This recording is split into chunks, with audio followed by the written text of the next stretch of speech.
नमस्कार मित्रों।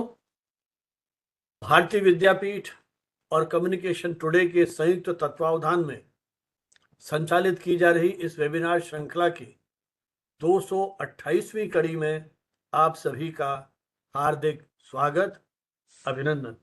जैसे कि हमारी परंपरा, किसी भी एपिसोड को शुरू करने के पहले सरस्वती वंदना की प्रस्तुति और अनुरोध कर रहा हूं सदा की भांति प्रियंका सिंह से, जो भारतीय विद्यापीठ में school of journalism mass communication में सहायक प्रोफेसर के रूप में काम कर रही हैं और वहां की जनसंपर्क संबंधी गतिविधियों को भी आप संचालित कर रही हैं। माखनलाल चतुर्वेदी राष्ट्रीय पत्रकारिता विश्वविद्यालय के नोएडा परिसर से आपने अपनी मास्टर्स की उपाधि प्राप्त की और रेडियो पॉडकास्टिंग में फिलहाल पीएचडी के लिए पंजीकृत है। शिक्षण में आने से पूर्व रेडियो इंडस्ट्री के साथ आपका सक्रिय जुड़ाव रहा। आरजे प्रियंका के रूप में अपने शोज करती रहीं और अब शिक्षण के साथ साथ अकादमिक कार्यों में संलग्न है और आपके रिसर्च पेपर्स भी देश की प्रमुख पत्रिकाओं में, जर्नल्स में, एकेडमिक जर्नल्स में प्रकाशित होते रहे हैं। आपसे अनुरोध सरस्वती वंदना की प्रतीकात्मक प्रस्तुति के लिए। So let's remember Mass Saraswati for this Vandana. इतनी शक्ति हमें दे न दाता, मन का विश्वास कमजोर हो ना, हम चले नेक रास्ते हमसे भूल कर भी कोई भूल हो, हम चले नेक रास्ते पे हमसे भूल कर भी कोई भूल हो ना. So it's my privilege to welcome you all in our 228th session on the topic Beyond Entertainment, Theatre as a Powerful Communication. With pride, we announce that the Communication Today, which is a 30-year-old bilingual media quarterly, as the lighthouse of media professional, and Bharati Vidyapeeth Institute of Computer Application and Management, which is a 60-year-old institutions, have joined together to organize this media lecture series in online mode. So, respected guests, esteemed faculty members, dear students, and all participants, on behalf of Communication Today and Bharati Vidyapeeth, I extend very warm welcome to all of you in our 228th webinar on the topic as we have discussed. So on this topic, we are going to discuss about from ancient stage play to modern stage production. Theatre has always been a medium to reflect society, question norms, and create awareness. Power of live communication, unlike film or digital media, theatre creates direct, real-time connection between performer and audience. It evokes emotion, empathy, and critical thinking instantly. So what are the tools for social change? Theatre has been used for decades as a tool for education, public health campaign, and gender sensitization and political expression as well. So we are going to learn about more on this topic. The question we explore today is how can theatre go beyond entertainment and become a force for dialogue, awareness, and transformation?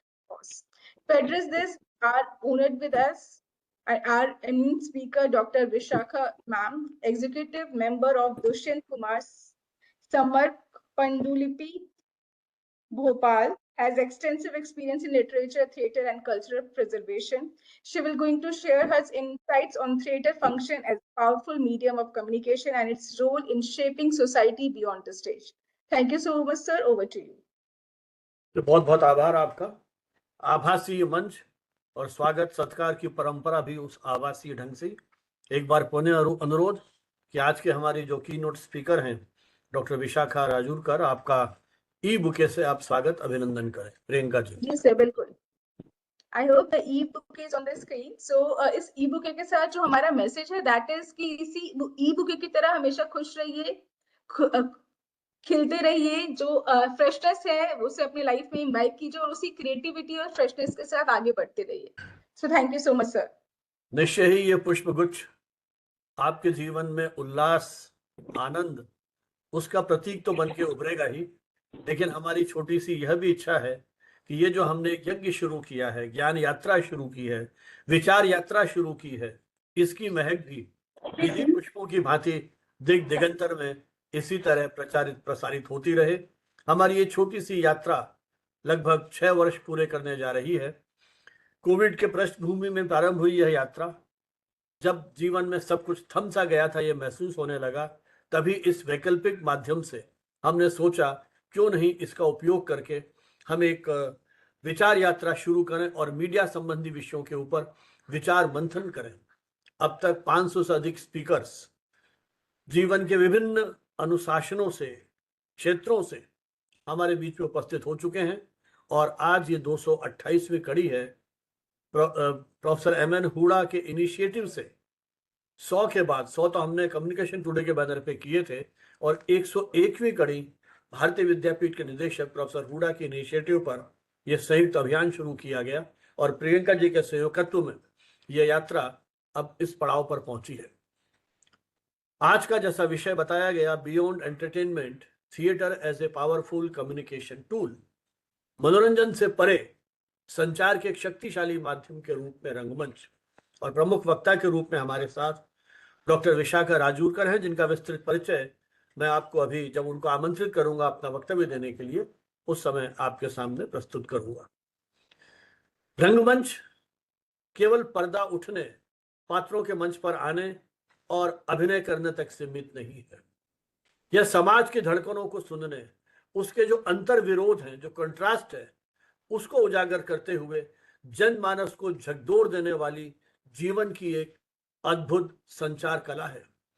जहां सामान्य शब्द केवल कानों तक पहुंचते हैं, वहीं रंगमंच शब्द, दृश्य, संगीत, मौन और मानवीय संवेदनाओं के सहारे सीधे दर्शक के मन और मस्तिष्क को कहीं न कहीं प्रभावित करता है, सजग करता है, सतर्क करता है।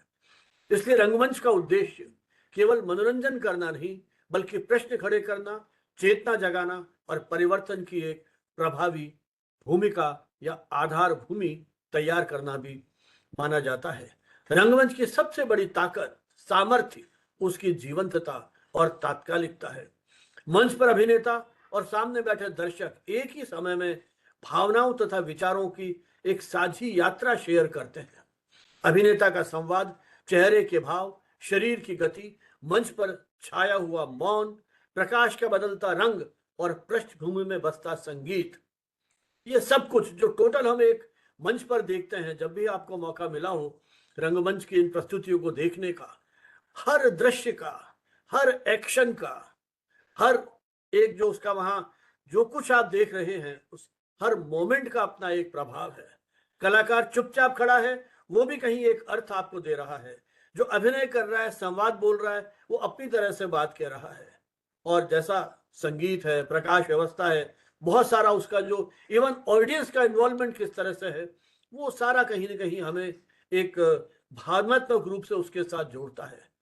कई बार रंगमंच पर जो मौन है वो लंबे लंबे भाषणों से भी अधिक मुखर और प्रभावशाली हो जाता है। अपने आप में कुछ कम्युनिकेट करने के लिए, दर्शक को सोचने के लिए विवश कर देता है। यही रंगमंच की ताकत है। और हमारे देश की रंगमंच की परंपरा बहुत समृद्ध और विविध रही है। रामलीला, रासलीला, नौटंकी, तमाशा, स्वांग, भवाई, जात्रा, यक्षगान, कठपुतली, न जाने ऐसे कितने लोक नाट्य की विधाएं हैं जिन्होंने सदियों तक धर्म, इतिहास, लोक संस्कृति, मानवीय मूल्यों को एक पीढ़ी से दूसरी पीढ़ी तक पहुंचाया है। हर प्रदेश की अपनी एक विशेषता, हर प्रदेश की अपनी एक परंपरा, हर प्रदेश की, जब हम लोक शैलियों की बात करते हैं, लोक नाटकों की बात करते हैं, तो उसमें हर एक में कहीं ना कहीं वैशिष्ट है। बल्कि मुझे तो लगता है एक ही राज्य के जो विभिन्न जिले हैं उनमें भी कहीं ना कहीं इस तरह का एक आपको वैविध्य देखने को मिलेगा, उनकी अपनी परंपराओं को। और आज भी जब हम इस एआई के युग में आ गए हैं, ये जो परंपराएं हैं कहीं मन ही मन में हमें गुदगुदाती हैं, प्रसन्नचित करती हैं, आह्लादित करती हैं। इन प्रस्तुतियों ने उस समय भी समाज को शिक्षित किया जब आधुनिक जनसंचार माध्यम उपलब्ध नहीं थे, जब आम जनता तक पुस्तकों की पहुंच सीमित थी। और आज भी जब इतना बड़ा कम्युनिकेशन का नेटवर्क हमने स्थापित कर लिया है, इनकी अपनी प्रासंगिकता है, इनकी अपनी महत्ता है। स्वाधीनता आंदोलन के दौरान रंगमंच राष्ट्रीय चेतना और प्रतिरोध की आवाज बनता है। नाटकों और सांस्कृतिक प्रस्तुतियों के माध्यम से स्वतंत्रता, स्वाभिमान और देशभक्ति का संदेश जनता तक पहुंचाने के प्रयास किए गए। प्रत्यक्ष राजनीतिक अभिव्यक्ति पर प्रतिबंध होने के बावजूद कलाकार प्रतीकों, रूपकों और ऐतिहासिक कथाओं के माध्यम से औपनिवेशिक सत्ता को चुनौती देते हैं। इस प्रकार रंगमंच जनमत निर्माण का एक प्रभावी हथियार सिद्ध होता है। आज भी रंगमंच सामाजिक सरोकारों का अभिव्यक्ति देने वाला शक्तिशाली माध्यम है। लैंगिक असमानता, जातिगत भेदभाव, भ्रष्टाचार, हिंसा, बेरोजगारी, पर्यावरण संकट, मानवाधिकार, लोकतंत्र, अभिव्यक्ति की स्वतंत्रता, न जाने ऐसे कितने विषय हैं, कितने जटिल विषय हैं, जटिल समस्याएं हैं। उन पर नाटकीय प्रस्तुति के माध्यम से कितनी सहजता के साथ एक संवेदनशील तरीके से हम दर्शक के साथ जुड़ते हैं और कहीं उसकी उस विचार चेतना को प्रभावित करते हैं, झंकृत करते हैं, सोचने के लिए बाध्य करते हैं। रंगमंच केवल समस्याओं को उजागर नहीं करता, वो तो दर्शक को अपने साथ जोड़ करके आत्म मंथन के लिए उसको विवश करता है, प्रेरित करता है। और नुक्कड़ नाटक इसी जनपक्षधरता के सबसे सशक्त उदाहरण। न भव्य मंच, न महंगी सजावट, न विशाल सभागार, फिर भी कुछ कलाकार किसी सड़क, बाजार, विश्वविद्यालय, गांव की चौपाल को संवाद के प्रभावी मंच में बदल देते हैं। कई बार अनेक विश्वविद्यालय में जाने का मौका मिलता है, सेमिनार्स में, अकादमिक गतिविधियों में मुझे अवसर मिला। आप में को लोगों ने कई बार देखा होगा किस तरह के छोटे छोटे ट्रुप्स उन नुक्कड़ नाटकों के माध्यम से उन समकालीन समस्याओं पर कितने तीखे प्रहार करते हैं। हाल ही में जो जंतर मंतर पर आंदोलन हुआ, वैचारिक दृष्टि से सहमति असहमति की बात मैं यहाँ नहीं कर रहा हूं, पिछला हमने इस पर बहुत विस्तार से मीडिया के रोल की बात की है इसी एक एपिसोड में। लेकिन वहां भी जिस तरह से नुक्कड़ नाटकों के माध्यम से छोटे छोटे ग्रुप ने अपनी बात को कहने की कोशिश की है, उसने एक माहौल को तैयार किया और कहीं ना कहीं सरकार को सोचने के लिए, जो नीति निर्माता है उनको सोचने के विवश किया। देखिए कितनी बड़ी ताकत इस माध्यम में है। और डिजिटल युग में रंगमंच की पहुंच और संभावनाएं और अधिक विस्तार पाई है। ऑनलाइन प्रस्तुतियां, रिकॉर्डेड नाटक, सोशल मीडिया ने इन भौगोलिक सीमाओं को तोड़ दिया है। फिर भी उसकी वास्तविक शक्ति मनुष्य की जीवंत उपस्थिति और सीधे संवाद, डायरेक्ट कम्युनिकेशन जब करते हैं, उसकी अपनी एक अलग ही विशेषता है। वास्तव में रंगमंच समाज के सामने रखा हुआ दर्पण मात्र नहीं है, वो एक ऐसा दर्पण है जो चेहरा देखने के साथ साथ उसे बदलने की प्रेरणा भी देता है। वह मनोरंजन से आगे बढ़कर संवाद, संवेदना, प्रतिरोध और सामाजिक परिवहन की सशक्त भाषा बन जाता है। आइए इन्हीं सब मुद्दों को लेते हुए हम बात करते हैं डॉक्टर विशाखा राजूरकर राज से, जिन्होंने इसी विषय के ऊपर गहन विचार मंथन करते हुए अपनी शोध यात्रा को पूरा किया है।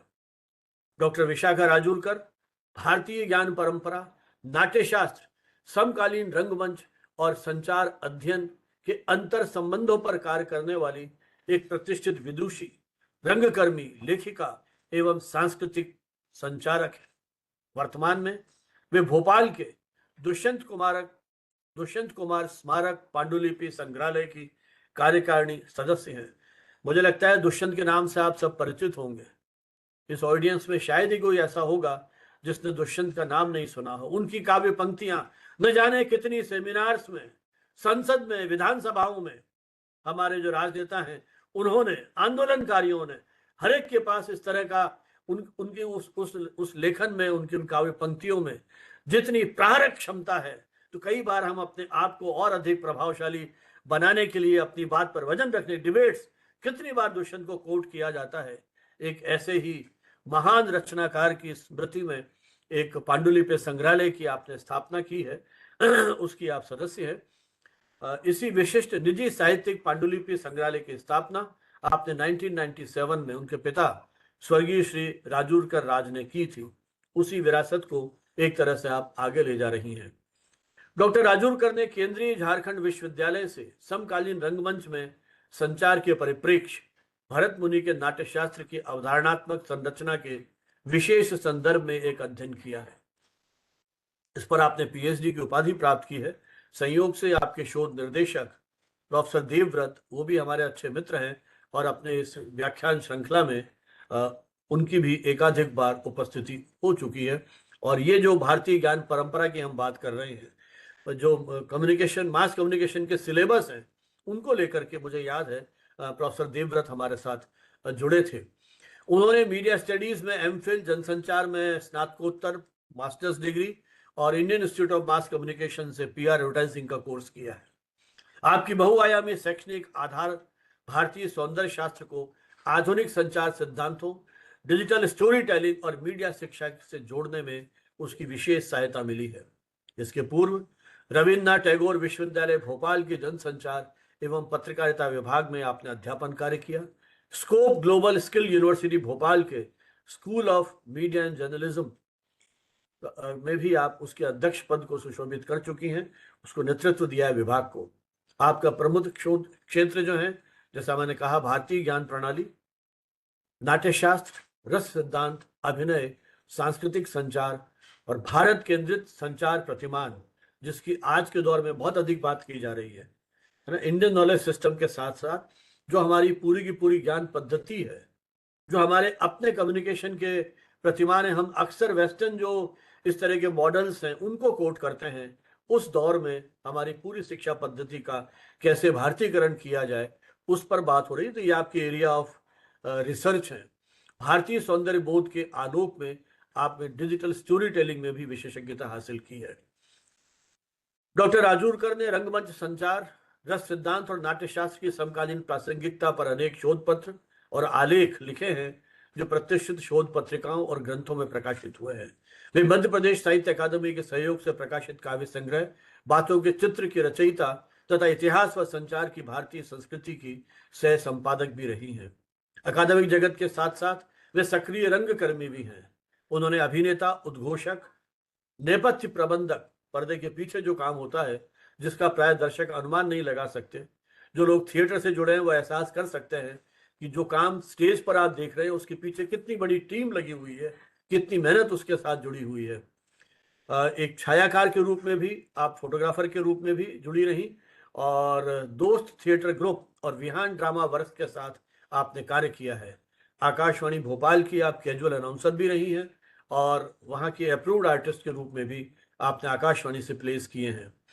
पद्मश्री गुंदेचा बंधुओं से ध्रुपद, कथक और सुगम संगीत का प्रशिक्षण उनकी कला दृष्टि को और व्यापक बनाता है। तो भारत सहित नेपाल और थाईलैंड के राष्ट्रीय अंतर्राष्ट्रीय मंचों पर उन्होंने नाट्यशास्त्र, रस सिद्धांत, एशियाई रंगमंच और भारतीय सौंदर्य चिंतन पर अपने विचार अनेक अकादमिक आयोजन में प्रस्तुत किए हैं। मीडिया शिक्षा में उल्लेखनीय योगदान के लिए उन्हें उदिता सम्मान 2022 और साहित्य के क्षेत्र में बेगम खुर्शीद सिकंदर बख्त पुरस्कार 2024 से सम्मानित किया गया है।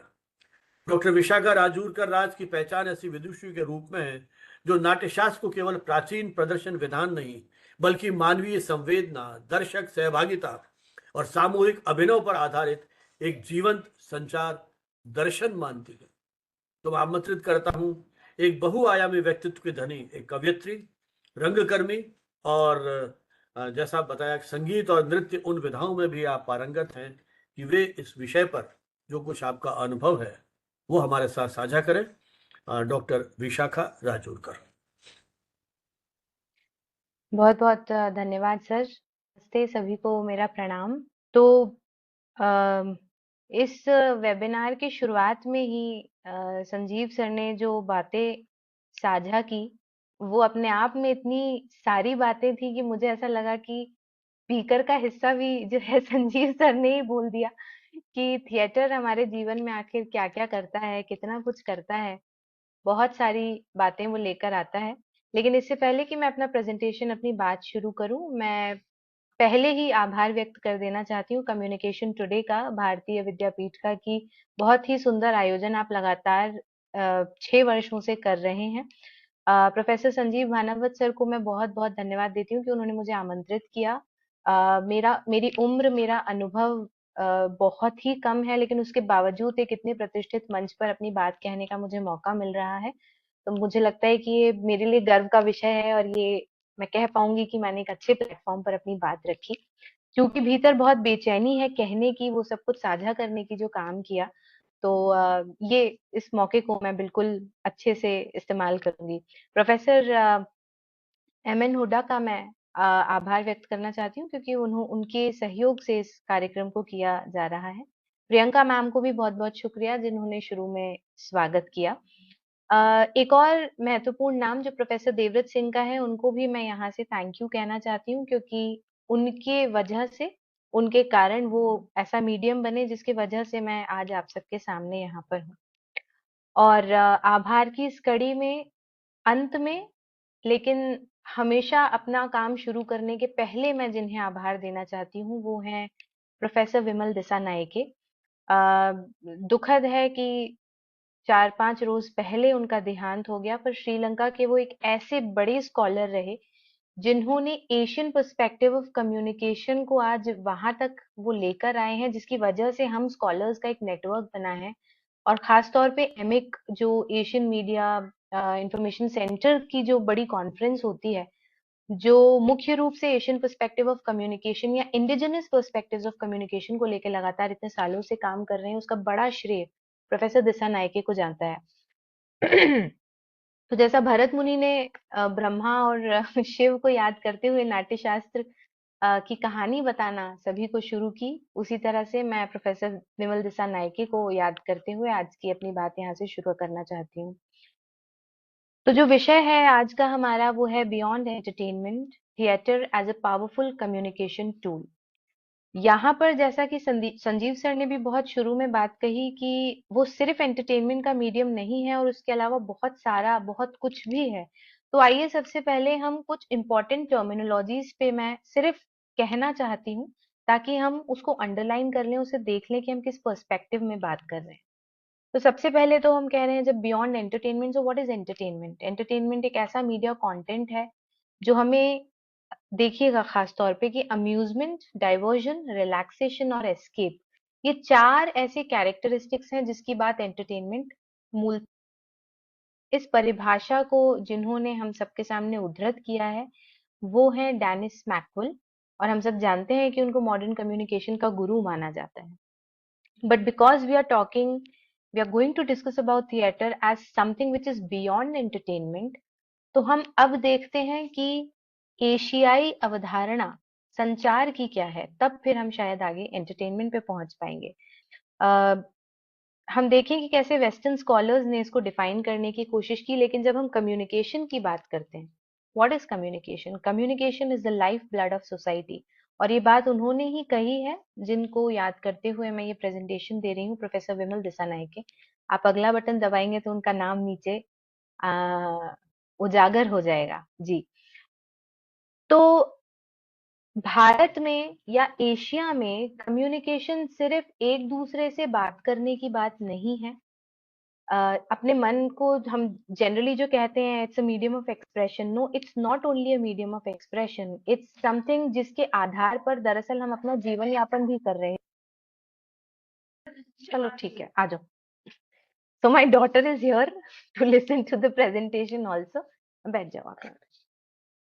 सो communication is the life blood of society, और जब इस बात को हम यहाँ पर देखते हैं, कोई बात नहीं, छोड़ दो छोड़ दो छोड़ दो छोड़ दो छोड़ दो छोड़ दो। इस बात को जब हम यहाँ पर देखते हैं तो हमें इसे इस तरह भी देखना होगा। अगर आई एम श्योर हमारे साथ यहाँ बहुत सारे कम्युनिकेशन स्कॉलर्स और मीडिया प्रोफेशनल्स भी हैं, तो एक समय था जब तक कि हम मास कम्युनिकेशन पे बहुत ज्यादा फोकस करते आ रहे थे, लेकिन जब हमने एशियन पर्सपेक्टिव को पढ़ना शुरू किया और हमने जब साइकोलॉजिकल एस्पेक्ट्स को देखना शुरू किया कम्युनिकेशन के, तो हमें पता चला कि दरअसल हमारे भीतर भी एक संचार लगातार चल रहा है, और वही वो संचार है जो हमारी पब्लिक स्पीकिंग को भी बहुत ज्यादा इन्फ्लुएंस करता है। Even if you want to get to public communication, अगर आप चाहते हैं कि आप मास कम्युनिकेशन के लेवल तक या ग्रुप कम्युनिकेशन के लेवल तक भी पहुंच जाएं, तो उसको भी प्रभावित करने वाली जो एक महत्वपूर्ण चीज है वो इंट्रापर्सनल कम्युनिकेशन है। और यही बात दरअसल मैंने थिएटर में भी जब मैं रिसर्च कर रही थी, तो इस बात को भी मैंने बहुत ज्यादा एक्सप्लोर किया कि कैसे हमारा पब्लिक कम्युनिकेशन जो है वो हमारे इंट्रापर्सनल कम्युनिकेशन से ही डिराइव्ड है। So intrapersonal communication is something which is actually very very important। और थिएटर में जब हमने इसको रिसर्च करने की कोशिश की और समझने की कोशिश की, तो हमने पाया कि जब एक एक्टर अपना कैरेक्टर प्रिपेयर कर रहा होता है, जब डायरेक्टर्स स्टोरी का सिलेक्शन कर रहे होते हैं या डिसीजन मेकिंग कर रहे होते हैं, या जब एक्टर्स आपस में भी बातचीत कर रहे होते हैं, तो उसकी शुरुआत दरअसल इंट्रापर्सनल कम्युनिकेशन से ही होती है। बिकॉज स्टैनिस्लाविस्की भी जो मेथड एक्टिंग की जिसकी बात करते हैं, वो दरअसल भीतर से ही शुरू होता है। How do you feel, how do you perceive, what do you think about that particular emotion. तो इंट्रापर्सनल कम्युनिकेशन एक ऐसी चीज है जो हमेशा से बहुत महत्वपूर्ण हिस्सा रही है थिएटर का भी। और यही कारण रहा है कि भारतीय दर्शन ने जब रंगमंच को देखा तो सिर्फ एक मनोरंजन के माध्यम के तौर पर नहीं देखा, बल्कि इसके साथ साथ उसे एक महत्वपूर्ण संचार के माध्यम की तरह भी देखा है। Can we go to the last slide please, previous one? Yes, now let's talk a little bit about theatre. A theater is the oldest form of audiovisual communication in human history. Even if today we look at cinema और television, जो कि हमारा audiovisual communication है, लेकिन अगर हम दृश्य और श्रव्य माध्यम की बात करें, तो वहां पर रंगमंच जो है वो बहुत ही इम्पोर्टेंट एक मीडियम हो जाता है कम्युनिकेशन का। अब यहाँ पर वो सारे सिद्धांत दरअसल जो आज भी हम टेलीविजन में इस्तेमाल कर रहे हैं या सिनेमा में देख रहे हैं, वो सब कुछ बहुत ज्यादा प्रभावित है कहीं ना कहीं उन सारी थ्योरी से, उन सारे प्रिंसिपल्स से जो थिएटर में बहुत बहुत सालों पहले, सालों भी नहीं कहना चाहिए बल्कि मैं कहूंगी कि सदियों पहले हमने डिफाइन कर दिए थे। ऑडियो विजुअल कम्युनिकेशन के पर्सपेक्टिव में जब हम आगे चीजों को देखते हैं, can we go to the next slide please? Yes, अब ये एक ऐसा इम्पोर्टेंट टेक्स्ट है जिसके बारे में मैं यहाँ बात करना चाहती हूँ और इसका उल्लेख निश्चित रूप से हमें करना ही चाहिए जब कि हम संचार की बात कर रहे हैं और ऑडियो विजुअल कम्युनिकेशन की बात कर रहे हैं। लगभग 5th सेंचुरी बीसी की बात है जब आचार्य भरत मुनि ने इस महत्वपूर्ण ग्रंथ की रचना की तो नहीं कहना चाहिए, लेकिन he was somebody who actually compiled it and authored it. Can we please move on to the next buttons? So Natyashastra की रचना जो है वो आचार्य भरत मुनि ने की और नाट्यशास्त्र एक ऐसे सबसे पुराने टेक्स्ट के तौर पर हमारे सामने आता है जो ऑडियो विजुअल कम्युनिकेशन मीडियम की हर उस एक बारीक बात पर हमारा ध्यान आकर्षित करता है, जिसकी वजह से हमारे भीतर रस की निष्पत्ति भी होती है। और लगभग 36 अध्याय रहे जो कि आचार्य भरत मुनि ने कंपाइल किए और इनमें बहुत सारा ऐसा कंटेंट है जिसमें चित्रकला भी है, शिल्प भी है, संगीत भी है, नाटक भी है, कहानी भी है, आदि आदि आदि। इससे पहले कि मैं कहानी पर आगे बढ़ूं, मैं इस बात का उल्लेख यहाँ से करना चाहती हूँ कि नाट्यशास्त्र के कुछ ऑल्टरनेटिव नेम्स भी हैं जिसे कि नाट्य वेद भी कहा जाता है, पंचम वेद भी कहा जाता है और गंधर्व वेद भी कहा जाता है। नाट्य वेद तो क्यों कहते हैं, ये बात बड़ी सहज और सरल है, लेकिन पंचम वेद क्यों कहते हैं इसके पीछे एक बहुत सुंदर कहानी है और उस कहानी को बहुत संक्षेप में मैं आपके सामने रखना चाहती हूँ, क्योंकि मैं चाहती हूँ कि हम यहाँ ये भी देखें कि हमारी भारतीय परंपरा जो है वो कहानियों पर कितनी ज्यादा आधारित है और कितनी आसानी से वो हमें किसी भी चीज को समझा पाती है। नाट्यशास्त्र की जब रचना हुई तो भरत मुनि से दरअसल कुछ ऋषिगण उनके पास आए और उनसे पूछा कि भाई ये नाट्यवेद क्या है, इसका इस्तेमाल कैसे होता है, इसकी उत्पत्ति कैसे हुई, इसको हम धारण कैसे कर सकते हैं। तो उन्होंने बताया कि मैं आपको बताता हूँ कि पृथ्वी पर एक समय ऐसा आया, पिछली स्लाइड पर चले जाएं प्लीज हम अभी। पृथ्वी पर एक समय ऐसा आया जबकि पूरी दुनिया में खलबली सी मची थी, लोगों के मन में दुख था, क्रोध था, अहंकार था और जितने भी नेगेटिव इमोशंस आप सोच सकते हैं वो सब कुछ लोगों के मन में दरअसल आ गया था। इन नेगेटिव इमोशंस की वजह से लोग एक दूसरे से लड़े झगड़े जा रहे हैं और एक दूसरे का सम्मान नहीं कर रहे हैं और बहुत सारी नेगेटिव फीलिंग्स पूरी दुनिया में व्याप्त हो गई। तो सब देवतागण जो है वो ब्रह्मा के पास गए और उनसे कहा कि भाई ब्रह्मा जी, इसका कोई सोल्यूशन दीजिए, ये सब क्या चल रहा है पृथ्वी पर, ऐसे तो पूरी पृथ्वी का नाश हो जाएगा, लोग गुस्से में, क्रोध में, अहंकार में एक दूसरे को जो है परेशान कर देंगे। तो ब्रह्मा जी ने चारों वेदों का स्मरण किया, ऋग्वेद, सामवेद, अथर्ववेद और यजुर्वेद, और सभी वेदों से एक एक एलिमेंट लेते हुए कहीं से उन्होंने अभिनय लिया, कहीं से उन्होंने पाठ की परंपरा ज्ञान लिया, कहीं से उन्होंने गीत संगीत लिया और कहीं से उन्होंने रस लिया। और इन चारों को याद करते हुए उन्होंने एक ऐसा वेद की स्थापना की, ऐसे वेद को बनाया जिसमें इन चारों वेदों के गुण तो थे ही, पर चूंकि देवताओं का कहना ये था कि भाई चारों वेदों का जो ज्ञान है वो लोग पढ़ नहीं सकते, एक्सेसिबल भी नहीं है सभी लोगों को, फिर पंचम वेद की स्थापना करते हुए नाट्य वेद की उत्पत्ति होती है। ब्रह्मा जी उसको मन में स्मरण उसका करते हैं और भरत मुनि को बुलाते हैं।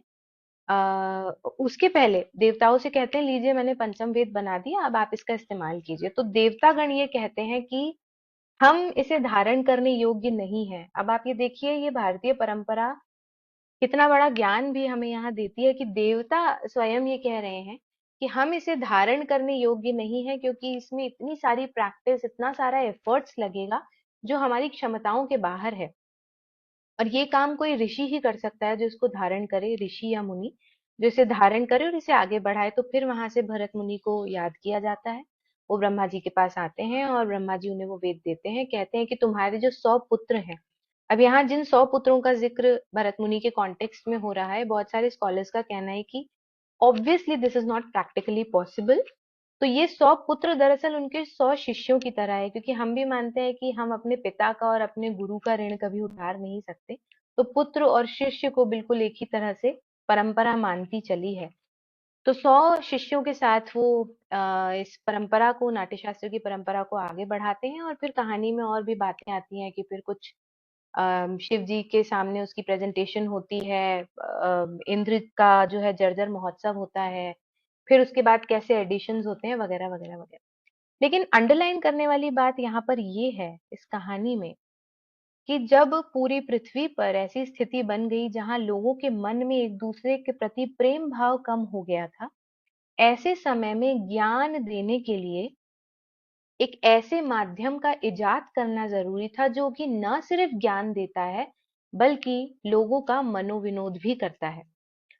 अब यहाँ जो मनोविनोद है, दरअसल उसको रिक्रिएशन जैसा ट्रांसलेशन हमको बहुत सारे टेक्स्ट में मिलता है, जिसको आगे जाकर की पॉपुलर कल्चर में हमने एंटरटेनमेंट का नाम दे दिया है, जिसे आज हम एंटरटेनमेंट समझते हैं। क्योंकि मीडिया था, उसका काम एजुकेट करना, इन्फॉर्म करना था, तो एंटरटेनमेंट उसका एक एडिशनल फंक्शन था।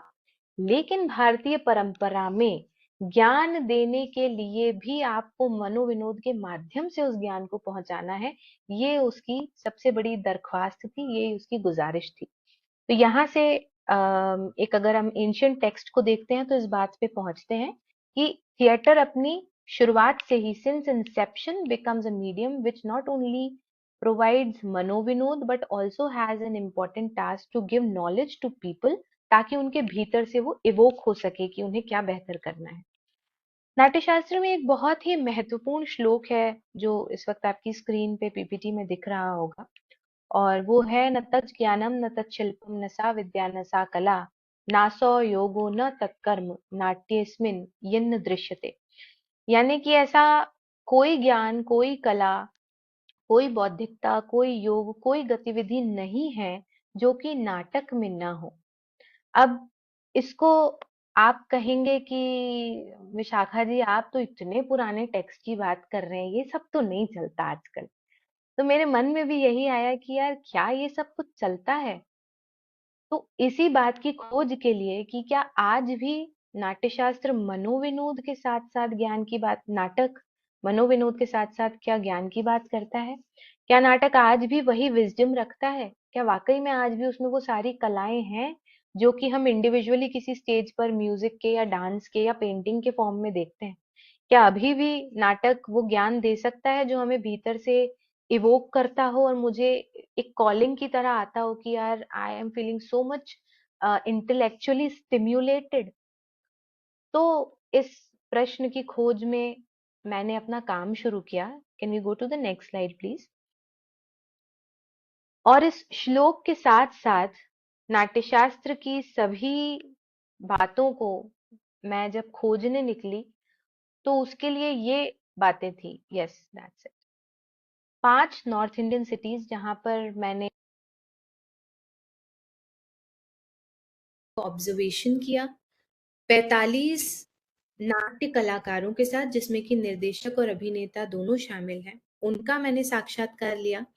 19 दर्शकों का मैंने साक्षात्कार लिया और 422 ऑडियंसेस का सर्वे मेरे पास रहा। और जब इतने सारे डेटा को मैंने देखा, समझा और महसूस भी किया, because it was a participant observation that I did for 25 places in Delhi, Patna, Jaipur, Lucknow and Bhopal. क्योंकि हिंदी बेल्ट को मैं पहले कवर करना चाह रही थी, पॉसिबली मुझे कहीं से सपोर्ट मिले तो मैं साउथ इंडिया में भी ये काम करना चाहूंगी। और मैंने ये पाया कि हाँ, न तत् ज्ञानम न तत् शिल्पम न सा विद्या न सा कला नासो योगो न तत्कर्म नाट्येस्मिन् यन्न दृश्यते।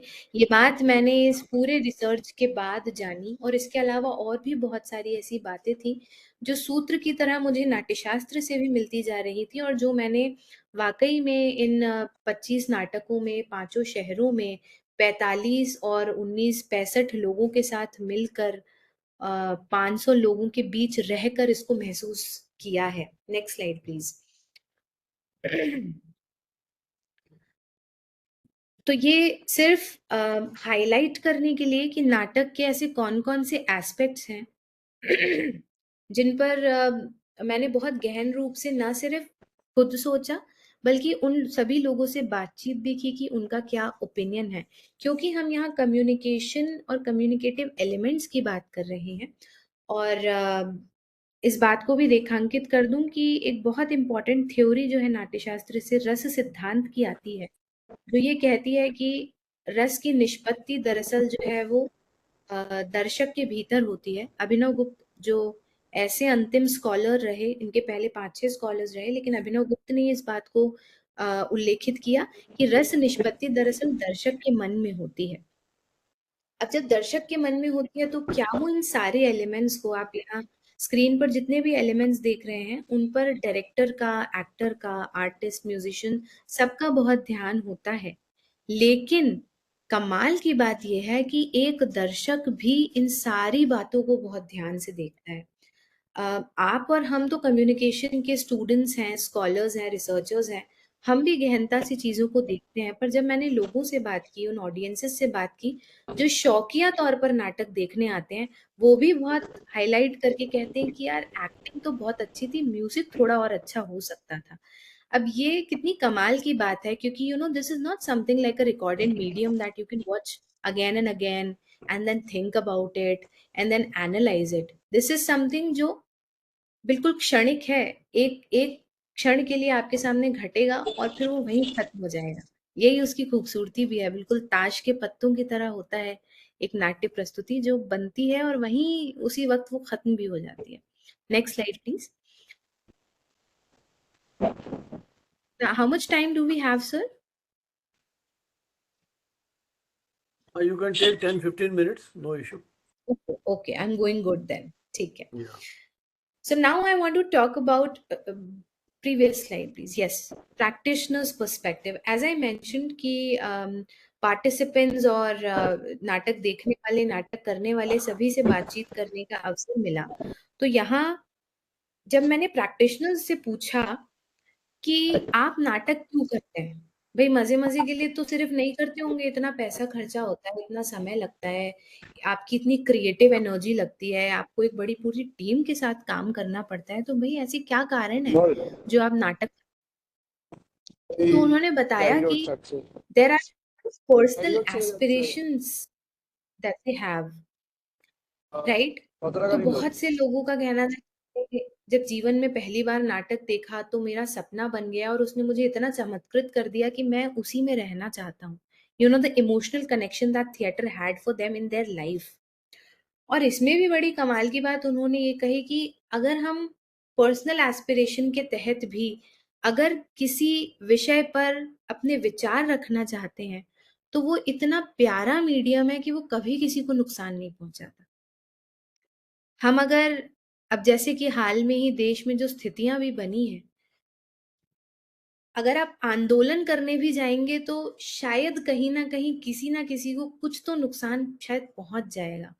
लेकिन थिएटर एक इतना इतना सहज, सजग और इतना वेलकमिंग मीडियम है कि वो कभी किसी को नुकसान नहीं पहुंचाता और फिर भी वो अपनी बात कह जाता है। और यही कारण है कि बहुत सारे थिएटर प्रैक्टिशनर्स ने कहा अपनी बात को कहने का ये एक माध्यम चुना। यहाँ मुझे बिल्कुल ठीक इस वक्त फौजे जलाली याद आ रही है। फौजे जलाली के मैंने 2 4 5 कुछ बहुत शानदार नाटक देखे, जिनमें से मैंने उनका एक नाटक शिखंडी देखा। आई थिंक अभी वो पृथ्वी थिएटर में इसी महीने मंचित भी हुआ है।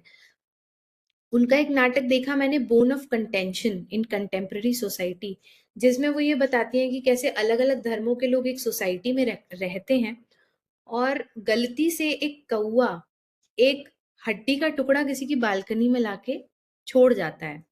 और यहाँ जो कॉलोनी के लोग हैं ये एक दूसरे पे आक्षेप लगा रहे हैं कि यार वो नॉन वेजिटेरियन है उसने फेंका होगा, नहीं यार वो तो वेजिटेरियन है उसने किया होगा, अरे वो तो पारसी है उसने किया होगा। और वो जो ऊपर लेयर की जनरेशन है वो अपने आप में लड़े झगड़े जा रही है, सोसाइटी की मीटिंग्स बुलाई जा रही हैं, और वहीं उनके नीचे की जो जनरेशन है वो इतनी क्लियर है कि अरे यार किसी पक्षी ने आके डाल दिया होगा। So you know these kind of expressions. Previous slide, please, Priyanka ji. So these kind of expressions are something which are very much expressed in theater in a very subtle way, और अपनी बात भी कह जाती है. Social obligations of course because it's a medium of communication, और हम सिर्फ मास मीडियम को नहीं कह सकते, जैसा रस सिद्धांत की हमने बात कही। थिएटर के साथ एक बहुत ही कमाल की बात यह है कि वो आपके इमोशंस को हिट करता है, वो आपके उस कोर में जाके कहीं ना कहीं आपको हिट करता है, जहाँ जो विचार आपके मन में रहे, जो अनुभव आपके जीवन में रहे, वो उसको जाके एक्सप्रेस करता है। तो एक थिएटर आर्टिस्ट अपने आप को बहुत रिस्पॉन्सिबल महसूस करता है जब वो कोई कंटेंट क्रिएट कर रहा होता है कि कहीं मैं ऐसा कुछ कंटेंट ना बना दूं कि मैं किसी को हर्ट कर दूं। अपनी बात भी कहना चाहता हूं लेकिन एक सोशल रिस्पॉन्सिबिलिटी के साथ कि आज इस समय में क्या बात कहने की जरूरत है। थिएटर इस महीने में भी बहुत कमाल की चीज है that it is a very democratic art form.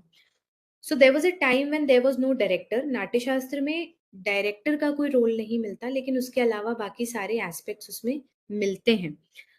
Europe का ये कॉन्सेप्ट रहा, वहां से डायरेक्टर का एक कॉन्सेप्ट आया, लेकिन जब डायरेक्टर भारत में आया तो वो किसी हायरार्किकल फॉर्मेट में नहीं आया।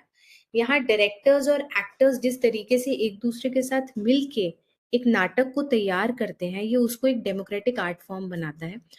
और आज के समय में आप बड़े से बड़े कलाकारों को ले लें, मैं यहाँ हबीब तनवीर को याद करना चाहती हूँ। हबीब तनवीर ने भी जब नाटक की शुरुआत की तो शुरू में वो भी यूरोप से पढ़कर आए और उन्होंने बहुत मॉडर्न थिएटर, शहरी थिएटर किया। और जब छत्तीसगढ़ के कलाकारों से के साथ उन्होंने काम करना शुरू किया तो उन्हें ये पता था कि मैं सिर्फ हल्की फुल्की दिशा दे सकता हूँ, लेकिन नाटक तो कलाकार ही बनाएंगे। और इस तरह नाटक जो है एक बहुत ही डेमोक्रेटिक फॉर्म बन जाता है। और as I have already mentioned about the experiences, you know what kind of story will be selected, how it will be presented. एक बहुत सुंदर नाटक है मकरंद देशपांडे का जिसका नाम है राम। उसमें एक पागल आदमी रहता है और वो पागल आदमी कहता है, उसको मंदिर में जाने नहीं दिया जाता, और वो जोर जोर से ये बात कहता है कि तुम जहाँ मंदिर में राम को ढूंढ रहे हो, मैं यहाँ बाहर बैठा हूँ, राम तो मुझ में है। तो अपने अपने एक्सपीरियंसेस, यू नो, चाहे वो स्पिरिचुअल एक्सपीरियंसेस हो, चाहे वो फैमिली एक्सपीरियंसेस हो, चाहे वो सोशल एक्सपीरियंसेस हो, वो एक्सपीरियंस भी कहीं ना कहीं नाटक में एक्सप्रेस होते हैं। और ऑडियंस के बारे में एक बहुत कमाल की बात ये कि आज की तारीख में जितने प्रैक्टिशनर्स से मैंने बातचीत की, जितने प्रैक्टिशनर्स को मैं जानती हूँ, उनमें से एक भी ऐसा नहीं है जो ये कहता है कि मेरे लिए ऑडियंस मैटर नहीं करता। हर उस डायरेक्टर, हर उस एक्टर के लिए ऑडियंस सबसे इम्पोर्टेंट है। मैं चाहे कितना अच्छा एक्टर हूँ, लेकिन अगर मुझे ऑडियंस ने ताली नहीं दी तो मुझे अच्छा नहीं लगता, मुझे लगता है कि मेरा काम अधूरा रह गया। Now coming towards the perspective of the audiences, जो नाटक देखने वाले लोग हैं उनका क्या रोल है, वो क्या सोचते हैं। और यहाँ पर एक बात और मैं ये भी बताना चाहती हूँ संजीव सर आपको भी, कि मैंने थिएटर प्रैक्टिस तो किया लेकिन मैं अपने आप को दर्शक ज्यादा मानती रही इतने सालों तक। और मुझे हमेशा से ये बात लगती रही कि जितना कि एक नाटक एक कलाकार का होता है, उससे कहीं ज्यादा वो दरअसल दर्शक का होता है, क्योंकि प्रभावित जो है वो तो दर्शक हो रहा है, जिस तक पहुंच रहा है, जिसका जीवन बदल रहा है और जो अंततः समाज को बदलेगा वो दर्शक है, ना कि सिर्फ कलाकार। तो ऑडियंसेस ने भी बहुत स्ट्रांगली इस बात को रखा कि नाटक का प्रभाव उनके जीवन पर बहुत ज्यादा है। कई बार मुझे कुछ ऐसे ऑडियंसेस भी मिले जिन्होंने ये कहा कि हम पहले रिलीजन को अलग तरीके से देखते थे और अब हम रिलीजन को अलग तरीके से देखते हैं। यहाँ पर एक बहुत सुंदर नाटक है जो आदि शक्ति बैंगलोर का प्रोडक्शन है, उसका नाम है बाली। उस नाटक ने मुझे इतना ज्यादा प्रभावित किया। बहुत डिजाइन बेस्ड थिएटर था और अंग्रेजी में ये नाटक था। ये मैंने रेpertoire लखनऊ में जो एक थिएटर फेस्टिवल होता है वहां देखा। उसमें एक ऑल्टरनेटिव पर्सपेक्टिव ये बताया गया कि हम सब जिस कथा को जानते हैं कि भाई सुग्रीव की पत्नी तारा थी, सुग्रीव के पास राज्य था और बाली ने आके सुग्रीव का राज्य हड़प लिया। जबकि कहानी कुछ उलट है, कहानी यहाँ से शुरू ही नहीं होती। कहानी तो यहाँ से शुरू होती है कि बाली ज्यादा ताकतवर थे, सुग्रीव थोड़े कमजोर थे। बाली एक दानव से लड़ने के लिए जंगल में जाते हैं, सुग्रीव से कहते हैं कि अगर मैं मर जाऊं और दानव जिंदा रह जाए तो इस पहाड़ के आगे पत्थर लगा देना, नहीं तो मैं तो वापस आ ही जाऊंगा उसे मार के।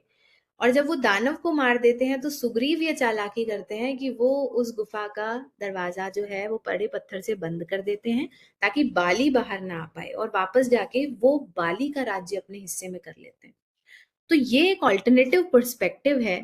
क्योंकि राम काफी पॉलिटिकल सब्जेक्ट हो गए हैं आजकल इस देश में, लेकिन ये नाटक ही है जो इस बात को इतनी आत्मीयता से और पॉजिटिवली कह पाता है कि यार देखो, this is a perspective that I want to share with you, you take it और यू डोंट टेक इट, ये हम सोचते हैं।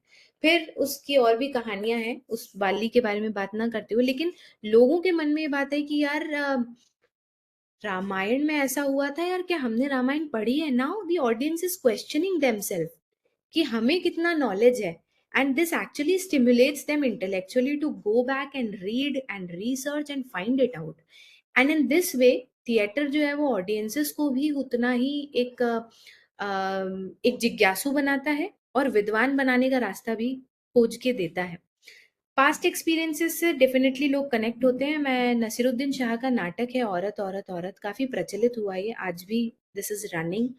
और एक 25-23 साल की लड़की उस वक्त मुझे मिली और उसने मुझे कहा कि औरत औरत औरत, जो कि इस्मत चुगताई की कहानियों पे आधारित नाटक था, उसने कहा कि मैं तो कनेक्ट अपने से नहीं कर पाई, लेकिन मैंने अपनी माँ को देखा है, और वहां जो मैं रोज अपनी माँ को देखती थी तो मुझे रियलाइज नहीं होता था कि वो कितना स्ट्रगल करती हैं और वो कैसे पहुंची। लेकिन जब मैं इस नाटक को मंच पे होते हुए देख रही थी तो मैं दरअसल अपनी माँ को देख पा रही थी। Now see how people sometimes are not able to see what's happening in their life, what's happening around their life, पर थिएटर उनको कहीं ना कहीं वो भी एक एक इंसाइट देता है कि just have a look at the old thing with a new perspective, right? एक और जबरदस्त बात जो थिएटर में हुई वो ये कि कई बार हम टीवी चला के सो भी जाते हैं, लेकिन आप नाटक देखने जा रहे हैं तो सर आप सो नहीं सकते, आप उसे बहुत ध्यान से सुनेंगे, बहुत ध्यान से देखेंगे। और इनफैक्ट कमाल की बात तो ये भी है कि द मोमेंट 3 बेल्स होती हैं थिएटर या किसी भी परफॉर्मेंस में, पहली बेल होती है तब लाइट्स ऑफ होती हैं, दूसरी बेल होती है तब लोग तैयार होते हैं और अनाउंसमेंट शुरू होती है, और तीसरी बेल जब होती है तब नाटक शुरू हो जाता है। तो फर्स्ट बेल की समझ ऑडियंस को है, सर थिएटर जो देख रहा है बंदा उसको फर्स्ट बेल की समझ है, उसको जो ब्रोशर दिए जाते हैं वो बाकायदा उसे पढ़ता है, अगर उसे वो ब्रोशर नहीं मिलता तो वो उस ब्रोशर को मांग के पढ़ता है और अपने आप को मेंटली प्रिपेयर करता है। इनफैक्ट बहुत सारी ऑडियंसेस नाटक देखने के पहले उसको इंटरनेट पे सर्च करके जाती है कि यार इस नाटक के बारे में किसने क्या कहा, और उस पूरी जिज्ञासा के साथ बाकायदा पैसे देके 500 रुपए, 1000 रुपए, 2000 रुपए देके टिकट खरीद के ऑडियंस नाटक देखती है। एक पॉइंट रह गया मैम पीछे, just one last point from the audience's perspective is the economy of theatre that I really want to talk about in a very brief time. हालांकि भारतीय समाज अभी तक यहाँ तक पहुंचा नहीं है कि वो पैसे देकर नाटक देखे, लेकिन फिर भी मैंने ये देखा कि लखनऊ में और दिल्ली में और मुंबई में और जयपुर में लोग बाकायदा टिकट लेके नाटक देखते हैं। पटना और भोपाल के कल्चर में मुझे ये समझ में आया कि टिकट्स रखे ही नहीं गए। सो समहाउ कहीं ना कहीं नाटक के प्रति हमारी जिज्ञासा और क्या हम उतना अफोर्ड करना चाहते हैं। ये एक चिंता का विषय भी है जो मुझे लगता है, जिस पर शायद आगे कभी सोचना, विचारना, रिसर्च करना और बात करना भी चाहिए कि हम थिएटर को कहीं बहुत ज्यादा कमर्शियल तो नहीं बना रहे। Because there is another problem कि जब सेलिब्रिटी थिएटर होता है तब लोग बहुत जोरों शोरों से उसे देखने जाना चाहते हैं। लोग चाहते हैं नसीरुद्दीन शाह को मंच पर देखना, लेकिन सर हर सेलिब्रिटी अच्छा थिएटर नहीं कर रहा है। Rakesh Bedi is an excellent actor, बच्चा है तू मेरा, धुरंधर में उन्होंने कमाल कर दिया, लेकिन स्टेज पर वो जिस तरह के नाटक लेकर आते हैं, पर्सनली मुझे ऐसा लगता है कि वो बहुत हल्के फुल्के होते हैं। तो इट्स अ पर्सपेक्टिव, इसको देखने की जरूरत है। यस, कैन यू जस्ट, हाँ, concluding, I am just going to conclude my presentation, I just 2 more slides are there. Conclusion में हमें ये समझ में आया कि theatre is a very very very socially relevant medium, और आज वो एक ऐसा इम्पॉर्टेंट काम कर रहा है जहाँ पे वो न सिर्फ लोगों को ज्ञान दे रहा है, बल्कि जो इमोशनल एबिलिटी है लोगों की, या जो इमोशनल डिस्टॉर्शन है, जब आप एक नाटक देखने अंदर जिस मूड के साथ घुसते हैं, वैसे ही जब आप बाहर आते हैं तो आप एक बहुत अलग तरह का इम्प्रेशन, एक्सप्रेशन लेकर आते हैं। Another point which is there here is the factor of मनोविनोद। आपके मन का विनोद, आपके मन का विनोद कर रहा हुआ एक ऐसा मीडियम जो कि अभी भी उतना ही सभ्य बना हुआ है भगवान की कृपा से। आज हमको मंच पर अगर कोई नाटक देखने जा रहे हैं तो हम अपनी फैमिली के साथ जा सकते हैं, अपने बच्चों के साथ जा सकते हैं। सिद्धि का एक बहुत इंपॉर्टेंट फैक्टर निकल कर आता है जो भारत मुनि ने जिसको अंडरलाइन करते हुए नाट्यशास्त्र में कहा, जिसको कि बहुत शॉर्ट बताऊंगी, मानुषी सिद्धि और दैवीय सिद्धि, 2 तरह की सिद्धियां होती हैं। मानुषी सिद्धि जहाँ पे ऑडियंसेस अपने आप को एक्सप्रेस कर रही है हंस के, वाह बोल के, या कुछ तरह के साउंड्स निकाल के, और दैवीय सिद्धि वो होती है जहाँ पे वो साइलेंट है लेकिन उस रस में वो जा चुका है। तो साइलेंस को भी एक कम्युनिकेशन की तरह थिएटर में देखा जाता है। सहृदयता एक बहुत महत्वपूर्ण बिंदु है जिसको रेखांकित करना बहुत आवश्यक है जब हम रंगमंच की बात करते हैं, क्योंकि जैसा मैंने शुरू में कहा कि जो थिएटर प्रैक्टिशनर्स हैं वो भी दरअसल अपनी ऑडियंस को ध्यान में रखते हुए ही नाटक की तैयारी कर रहे हैं। और सर समस्या तो ये ही है कि आज जो युद्ध हो रहे हैं, अगर वो सहृदयता और वो प्रेम भाव यदि मनुष्यों के मन में आ जाए तो शायद युद्ध की स्थिति भी नहीं बनेगी, झगड़े की स्थिति भी नहीं बनेगी। तो थिएटर कहीं ना कहीं उस सहृदयता को भी मेंटेन करता है। Now this is also something important concept जिस पर थ्योरीज भी डेवलप हो चुकी है।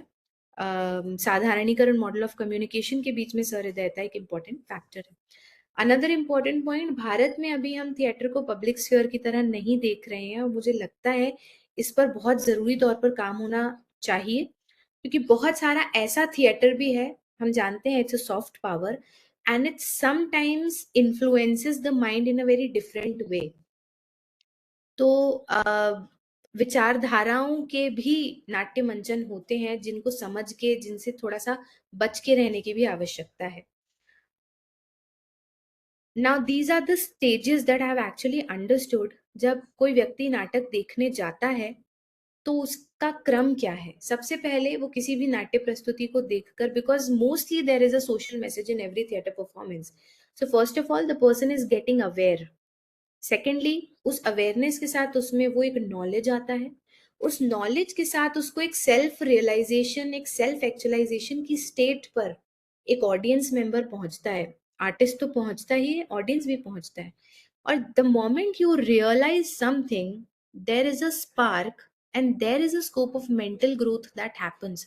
चाहे वो यही क्यों ना हो कि यार मैंने रामायण नहीं पढ़ी, मुझे तो पढ़ना चाहिए, फिर मैं इस विषय पर कुछ बोलूं। So this mental growth is also something which is actually stimulated through theater. And with mental growth comes an individual change। आप अपने आप में एक बदलाव महसूस करते हैं as an individual, hence leading to the change in the society।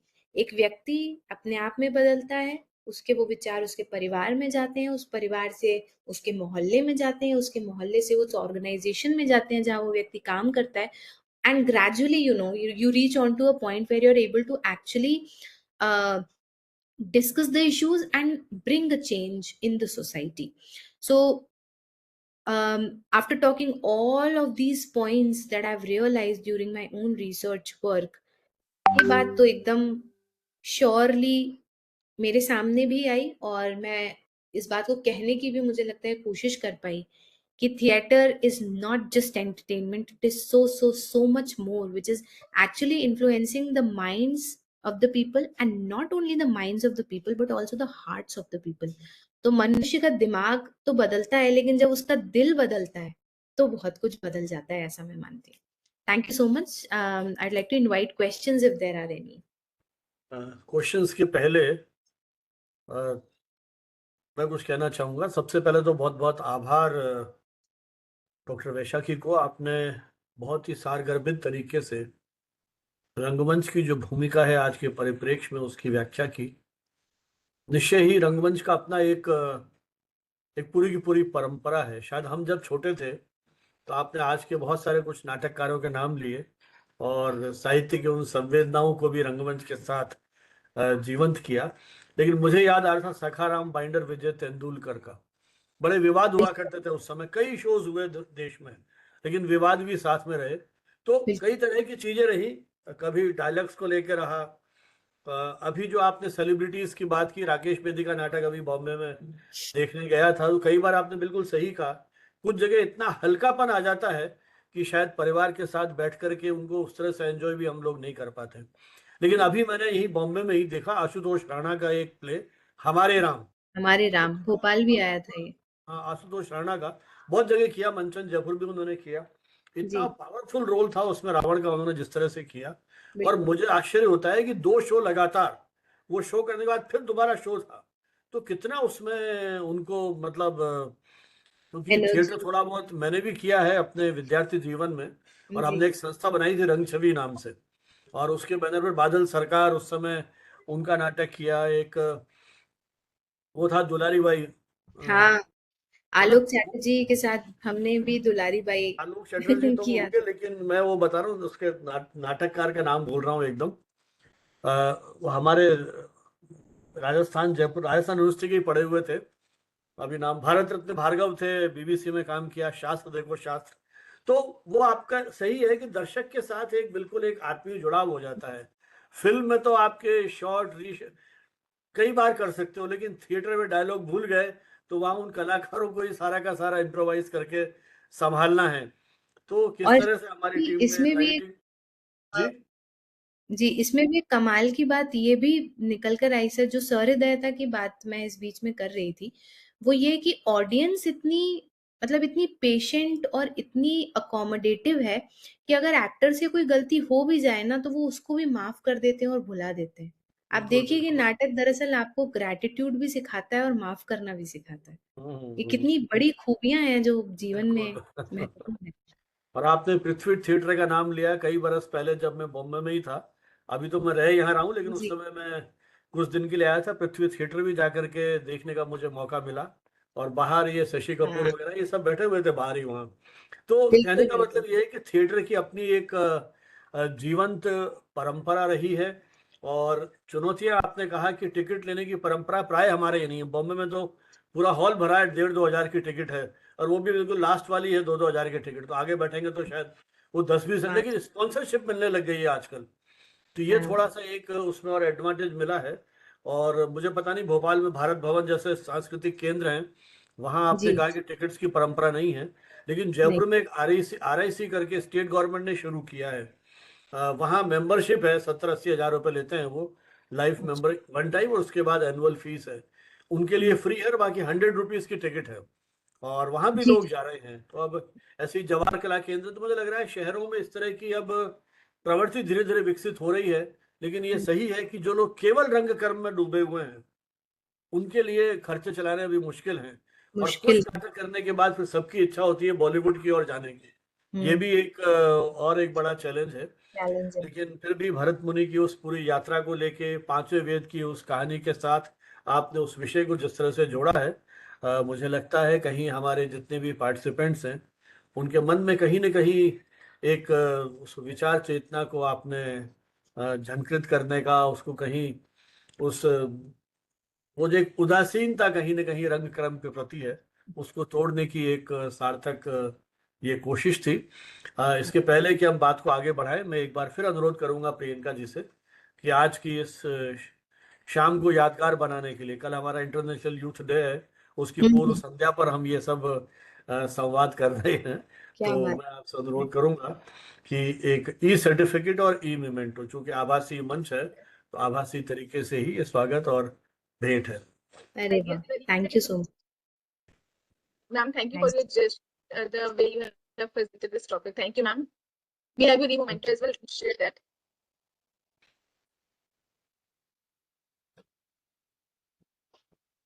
Your e-memento is on the street, ma'am. This is just in honor of gratitude and respect from our side on communication today and BBI Camp. We will be sharing this. Thank ये you हम so WhatsApp much. पर आपको भिजवा देंगे। अरे वाह। अब ये सत्र चर्चा के लिए खुला है और जी मैं देख रहा हूँ मेरठ के सुरेंद्र अघाना जी, डॉक्टर सुरेंद्र अघाना, हाल ही में पीएचडी हुई है इनकी। वो शायद अरे कुछ वाह, कहने के बस लिए बेताब हैं। हाँ सुरेंद्र जी। नमस्कार सर। नमस्कार जी, मैडम। नमस्कार। ये बहुत अच्छा टॉपिक आज आपने लिया सर, और मैं बड़ा उत्सुक था कि कुछ नई चीज़ मिलेगी हमें जानने के लिए, सीखने के लिए। और मतलब थिएटर से मेरा डायरेक्ट तो जुड़ाव नहीं है, लेकिन मुझे अपनी पुरानी स्मृतियाँ याद आई थिएटर के माध्यम से। हमने एक डिप्लोमा कोर्स किया था सर, भारतीय विद्या भवन, वो दूरदर्शन बिल्डिंग के पास कोपर्निकस मार्ग है और उस पे ही वो कॉलेज पड़ता है। तो उधर से ही जब हम शाम को छुट्टी होती थी लगभग 6:30 बजे, तो कामनी ऑडिटोरियम के सामने से होते हुए हम आते थे। तो हम देखते रहते थे कि आज कोई नाटक तो नहीं है जो फ्री में हमारे लिए खुला हुआ हो। तो जो ऐसे नाटक होते थे जो स्टूडेंट के लिए या पार्टिसिपेंट्स के लिए फ्री में होते थे, तो हमने बहुत सारे नाटक ऐसे हैं कि हमने मतलब ऐसे ही कि मतलब फ्री में है तो चलो देख लेते हैं, लेकिन वाकई बहुत गहरा प्रभाव रहता है। कुछ मैं नाटक आज अभी जब बात चल रही थी तो मैंने सोचा कि कौन कौन से नाटक हमने देखे, तो मैं एक बार बताना चाहता हूँ कि कितने नाटक हमने देखे। इसमें शकुंतला की अंगूठी है एक नाटक, एक हमने देखा मोहन राकेश का आषाढ़ का एक दिन, एक देखा आधे अधूरे, एक इंग्लिश में नाटक था sir dead says make love, एक नाटक था गिल्टी नॉट गिल्टी। उसमें एक पैनल था जजों का और वो एक तरफ बैठे थे, दूसरी मतलब पैनल एक तरफ बैठा था, और मतलब मैं याद नहीं कर पा रहा हूँ किस बारे में बात हो रही थी। तो एक विषय था, बड़ा जटिल विषय था, और उस पे बार बार काउंटिंग कभी इधर ज्यादा हो जा रही थी, कभी उधर ज्यादा हो जा रही थी। तो बड़ा इंटरेस्टिंग नाटक था, और मुझे याद है कि देखते देखते रात के 11 बज गए, और जब मैं निकला तो देखा तो मुझे मेट्रो भी नहीं मिली फिर, तो कैसे कैसे मैं घर पहुंचा। लेकिन मुझे याद है कि इतना गहराई से नाटक प्रस्तुत करते हैं कि हम खो जाते हैं उसमें, हमें समय का पता नहीं चलता कि समय क्या हो गया है। तो कुछ और भी नाटक है, जैसे अंधा युग है, एक महाभारत का जो वो क्या कहते हैं न्याय का जो चित्रण है, वो अंधा युग के माध्यम से देखा। तो मेरी स्मृति में आ रहे थे कि कौन कौन से नाटक हमने ऐसे देखे, मतलब और भी हैं, ऐसा नहीं है कि हमने जब भी मौका मिला। अंधा युग देखा क्या आपने? धर्मवीर भारती का अंधा युग। हाँ सर, हाँ सर, अंधा युग भी। तो हमारी मतलब यूनिवर्सिटी में ये 75 में मंचित हुआ था ये प्ले। जी, तो ये नाटक वे हैं जो मैं याद कर पा रहा हूँ। ऐसे बहुत सारे नाटक हैं जो हमने देखे और मतलब याद नहीं है। तो अच्छा, इसका नाटक वाकई के साथ एकांकी, प्रहसन, ये विधाएं भी जुड़ी हुई हैं, वो भी मूल रूप से वही है। बल्कि जी हमने जी तो जी, यूथ दरअसल फेस्टिवल। नाट्यशास्त्र में 10 तरह के रूपकों का उल्लेख है, नाटक उसमें से एक रूपक है। हाँ तो हाँ हाँ, जो प्रहसन है, भांड है, ये बिल्कुल। भी दरअसल उसके ही प्रकार हैं, और फिर वो उनकी डेफिनेशंस हैं अलग-अलग तरह के। हम तो नाटक जब पढ़ते प्रचलित थे तो होते हम तो वो मूकाभिनय भी करते थे, वो भी कॉम्पिटिशन होते थे हमारे। मूकाभिनय मतलब माय कोई गॉड। आवाज नहीं है और केवल एक्शन से ही सारी चीज को एस्टेब्लिश करना है, वो भी प्रयोग थोड़े किए हैं। और आजकल तो जैसा मैं बता रहा था ना, RIC, राजस्थान इंटरनेशनल सेंटर, वहां पे ऐसे भी नाटक हो रहे हैं कि एक ही कलाकार है। नेचुरली वो जो कलाकार है वो सेलिब्रिटी है, वो शायद आपको हमको अकेले को सुनने तो कोई शायद आएगा नहीं, वो सेलिब्रिटी है। तो वो आ रहे हैं, वो केवल अकेला व्यक्ति अपनी बात कर रहा है या दो जने हैं, वो बातचीत कर रहे हैं और जीवन के प्रश्नों पर मंथन हो रहा है। इस तरह की भी विधाएं हैं। तो नए नए प्रयोग जो हैं आजकल होने लगे हैं इसमें, और लोग अप्रिशिएट कर रहे हैं। चलिए सुरेंद्र जी, और कोई? जी सर, धन्यवाद। 啊 हाँ, सब और कोई सवाल किसी का हो या कोई टिप्पणी हो? 嗯 हाँ, सब और कोई सवाल किसी का हो या कोई टिप्पणी हो? 嗯 जी सुरेंद्र जी जब बोल रहे थे अपनी बात, तो ये बात भी मेरे ख्याल में आई कि जो हमारी पांचों इंद्रियां हैं, उनमें से जो सबसे पावरफुल सेंसेस हैं वो हमारी आईज और हमारे ईयर्स, कान है।